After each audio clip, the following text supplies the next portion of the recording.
Hey folks, welcome to the 2020 May 15th COVID distancing pod. Hopefully I got my audio level right. I'd started out forgetting I'd muted it after the previous conversation, but hoping it looks good right now.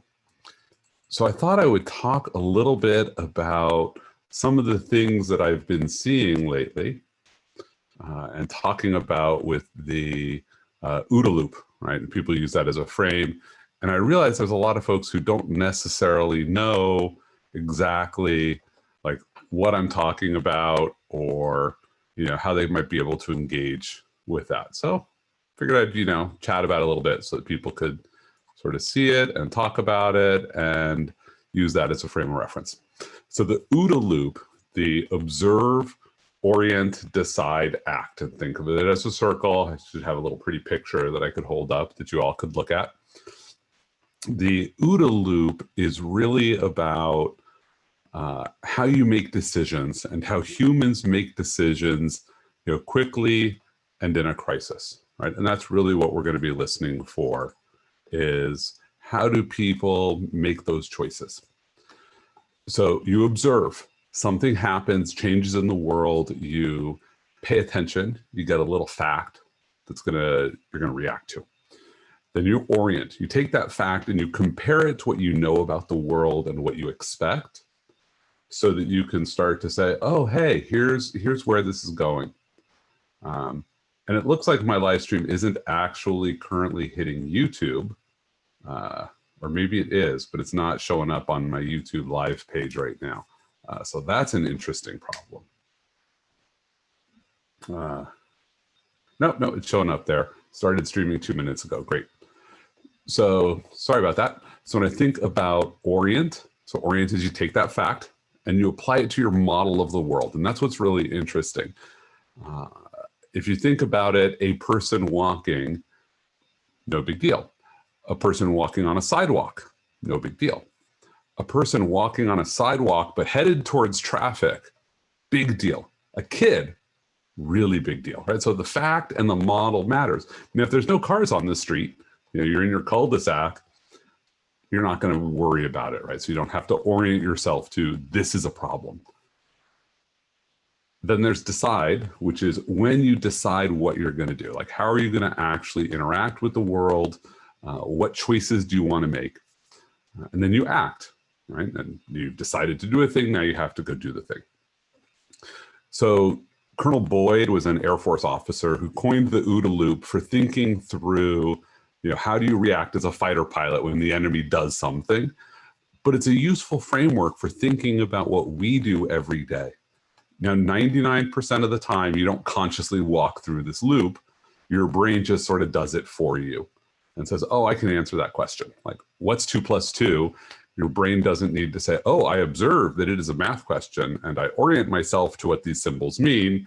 Your brain just says, oh, I remember that this is 4 and it answers 4, doesn't cost you anything.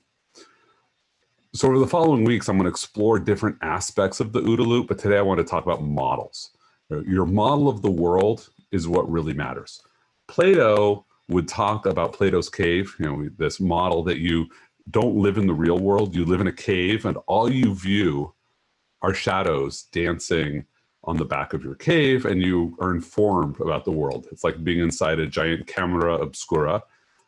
If you haven't been in one, it's fascinating. Our kids' school did one a while ago where they taped over all the windows and left a tiny pinhole in the paper in one window. And then the room was dark. And if you sat inside it, at some point your eyes adjusted and on the far wall, you saw what was going on outside. And that's actually how we live in the real world. Our brains are filtering so much information out and then our model of the world interprets it. And so one thing we have to pay attention to is, when is our model wrong? Because every time a fact doesn't fit our models, we have to spend cognitive cycles thinking about it. Sometimes we just discard it. It's easier than doing anything else.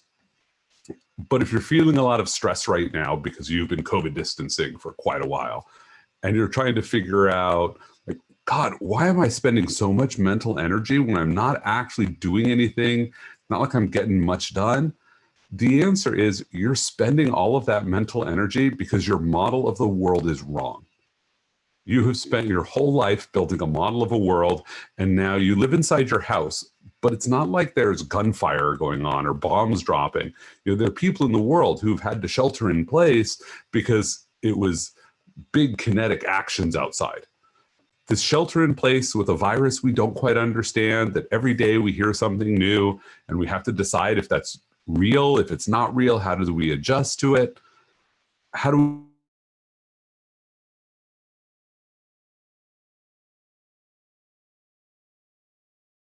Fortunately, my kids are teenagers. They do not want me to be right about anything.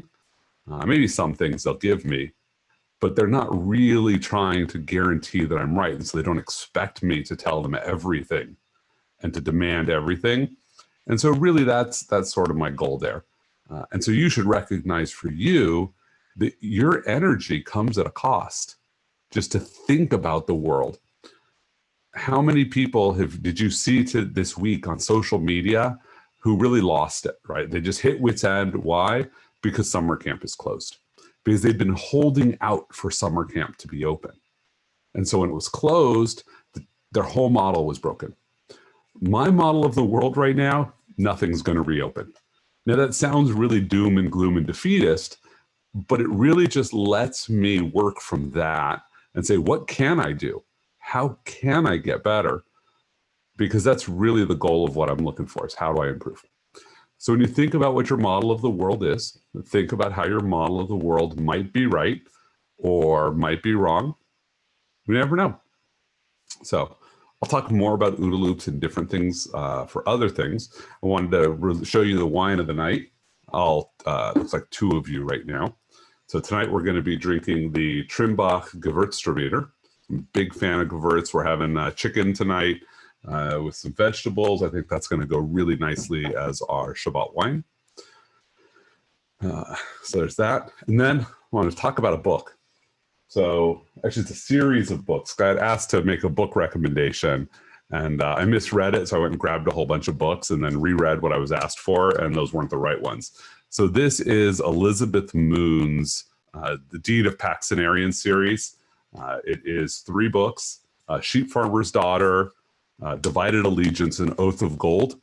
It's an epic quest, of course. It's somebody on her way to becoming a paladin.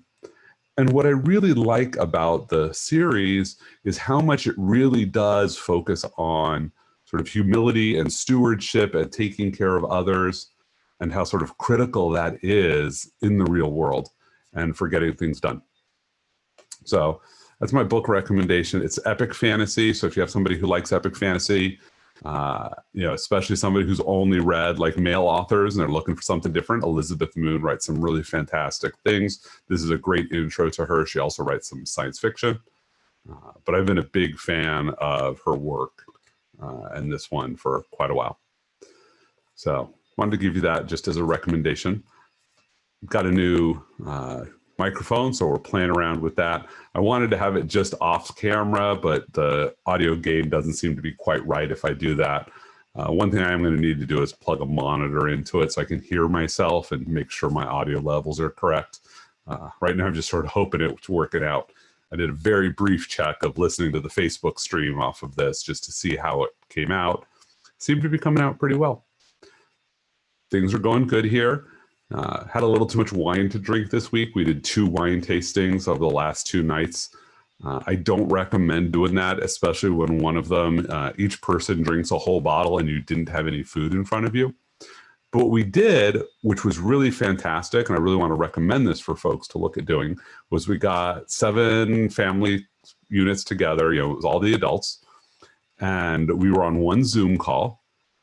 And in this case, we actually had somebody from the winery show up. We all drank the same wine, and we introduced people to each other. So we knew everybody because we'd organized it, but very few of the people that we had invited knew one another. And so it gave this opportunity for this connection, the sort of thing you might find at a cocktail party without people having to leave. So if they drank a little too much, they just needed a designated walker to walk back to their bedroom, but they didn't need to worry about driving.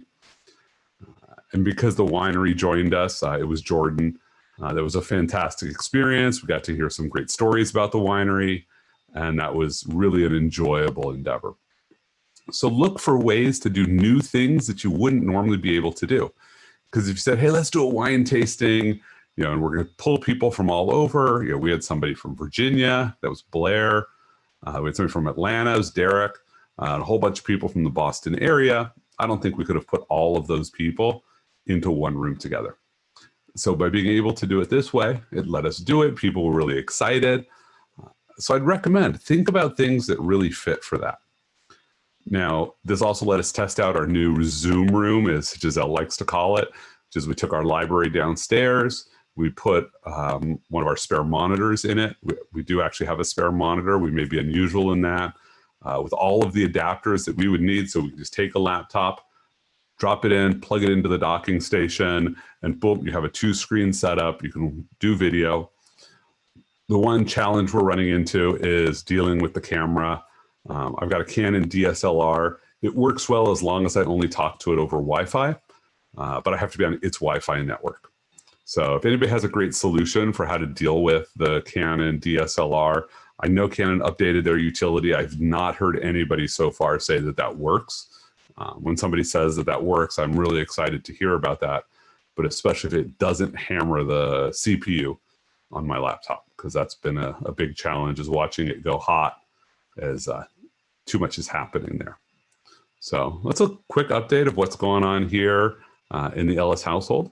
We're putting in a garden bed, not because we actually expect it to feed us. It's just been one of those things that for the 4 years since we've lived here, we've said, hey, maybe we'll put in a gardening bed. So finally got around to doing it. It's went up today, a little more will show up tomorrow, and then we have to lay all the parts down into it. So think about what you're going to do for this summer, because you're going to be home. Your kids probably aren't going to camp. You're going to have limited activities. So what are the things you're going to do to keep yourself sane, to keep your family emotionally healthy, get yourself out of the house, get some sunshine, help stimulate your immune system. Heck, take care of your body, because your body's what's going to take care of you. So I hope you all stay safe out there. Watch your backs. Have a great weekend. Shabbat Shalom.